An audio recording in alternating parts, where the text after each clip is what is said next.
In Exodus 25:8, we have what really is a truly radical statement by God.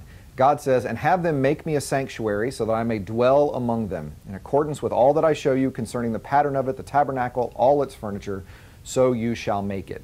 So God is actually requesting for Israel to build a tent, a mishkan, a dwelling place, sometimes called the tent of meeting.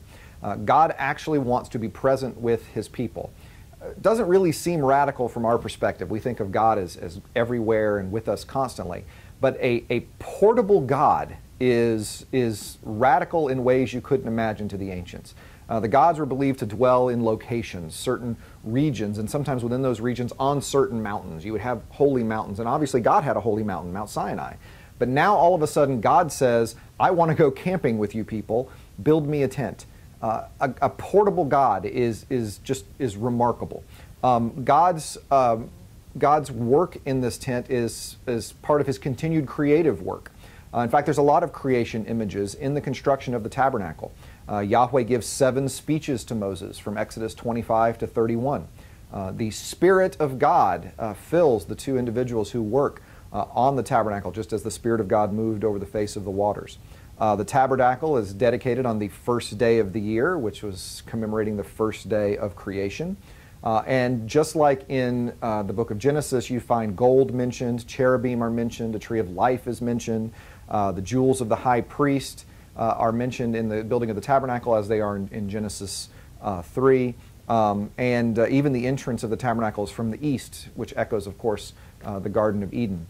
One of my favorite quotes about the tabernacle comes from Terence Fretheim, and he says, "Worship at the tabernacle is a way for the community of faith to participate in the divine creational work." So to have the tabernacle is to be creative with God.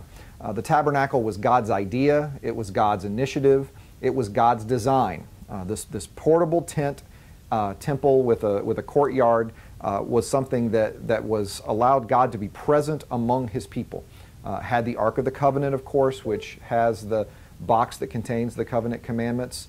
And it served as this meeting place between God and people, which can be a dangerous thing. I mean, we learn that having God so close and so present can be a little bit scary. The tabernacle was sanctified and set apart as a holy place. The people all donated their time, they donated their money, they donated their skills, whatever the people had to offer, all of the people could come and participate in this. Now, this story of the building of the tabernacle is right next to the golden calf story, and they really are very closely related as contrasts in many ways. Where the tabernacle is God's initiative, the golden calf is, of course, human initiative. Where God asks, tell Israel to set aside a generous offering, Aaron tells the people, strip the gold off of the ears of your daughters and your wives. The tabernacle took painstaking preparation. The golden calf had no planning whatsoever. It's a very long process to build the tabernacle. The golden calf, they could build it very quickly. They wanted to safeguard divine access in the tabernacle, where you have the holy place and the court of the men, and then there's a wall around that. And then, I mean, you always want to make sure and protect access to God. The golden calf provided immediate divine access. You could walk right up, not a problem at all. The tabernacle emphasized the invisible God, but the golden calf was the one they could see and control. A very personal God in the tabernacle case, a very impersonal object in the golden calf. So those are just some of the contrasts that you see between the golden calf and the tabernacle. The tabernacle is this wonderful representation of God's desire to dwell with people, the desire from the very beginning in the garden.